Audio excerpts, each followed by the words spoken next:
Hello, I'm James Burnie, a partner at gunnercooke. I'm going to talk today about a couple of the updates which have been happening in the ecosystem for crypto assets and Web3. Towards the end of last year, we saw a series of bankruptcies within crypto firms. These included Luna, Celsius, 3 Hours Capital, and FTX. The effect of these bankruptcies has been for customers to lose billions, and have created a deep uncertainty which is still reverberating through the market and having knock-on consequences for other players. But what has been interesting about these developments is that the issues which have been identified as part of bankruptcies have not been issues to a blockchain, and they've not been issues to crypto assets. Rather, what we have unearthed is an issue of a lack of traditional governance and procedures being in place, which we would normally expect from more traditional or referred to as TradFi environments. This has led to a move by regulators internationally to come up with solutions in order to react against and try and calm some of the issues which have been identified. And we're seeing this in various countries. For example, in Dubai, they've recently released the Virtual Assets and Regulated Activity Regulations 2023.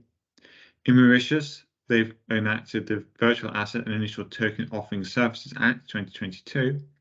And in Kazakhstan, there is a proposed AIFC Digital Asset Trading Facility Framework. The UK has also been taking a similar approach towards upgrading and updating its legal and regulatory system to enable safe transacting within this environment. In fact, the UK is looking to try and go one step further and trying to become a hub for crypto asset activity. The basis on which the UK is seeking to become a hub is through bringing additional gold plating of regulation with a view to creating a gold standard which other countries may seek to aspire to join. This has happened in the UK through a piecemeal approach. The core starting point has been a question as regards to regulatory perimeter, and the HM Treasury, in the paper Future Financial Services Regulatory Regime for Crypto Assets, Consultation Call for Evidence, debates how to improve the perimeter in order to keep crypto asset firms. There have been certain areas of focus here for petitioners.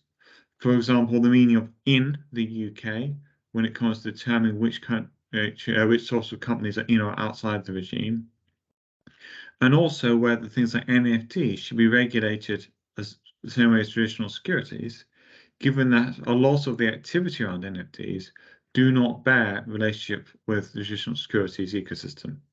For example, NFT, which is a picture, may be qualitatively different to other forms of things which more naturally match traditional securities. The second area where we're seeing a lot of development is with regards to financial promotions.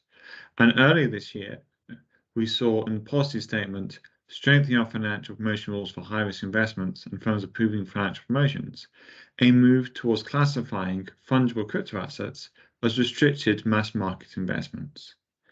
The idea here is to bring in a level of protection for retail consumers, and in particular, new rules around, for example, cooling off periods, restricting exposure to 10% of people's assets, and other systems and controls in place to try and discourage people from taking risks which they can't afford.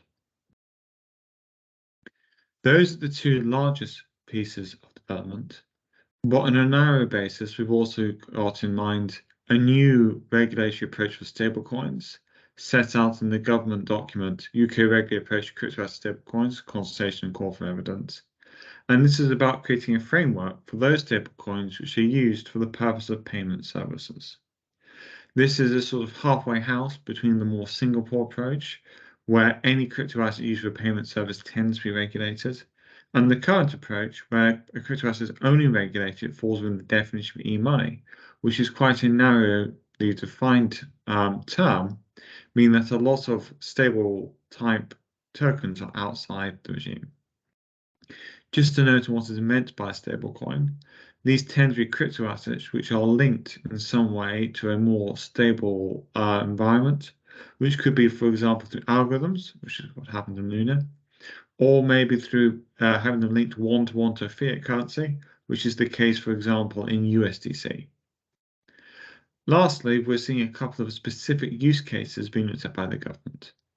One of these has been the question of whether there should be a CBDC or central bank digital currency for the UK. And this is on the lines of the use of crypto assets instead of fiat, i.e. traditional money, for certain roles.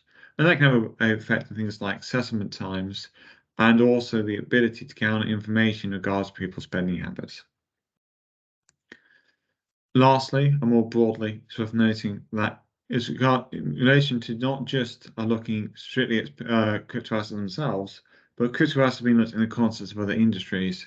And this is shown, for example, in the recent discussion paper by the FCA on updating and improving the UK regime for asset management, which looks at funds which are either looking to tokenize, i.e. use the blockchain as part of the subset of the fund, or alternatively to invest within crypto assets.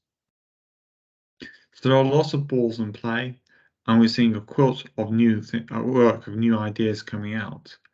What will be clear is there's going to be quite a lot of need for informed consideration as new rules come in, and it'll be interesting to see what the environment's going to be like in the next couple of years.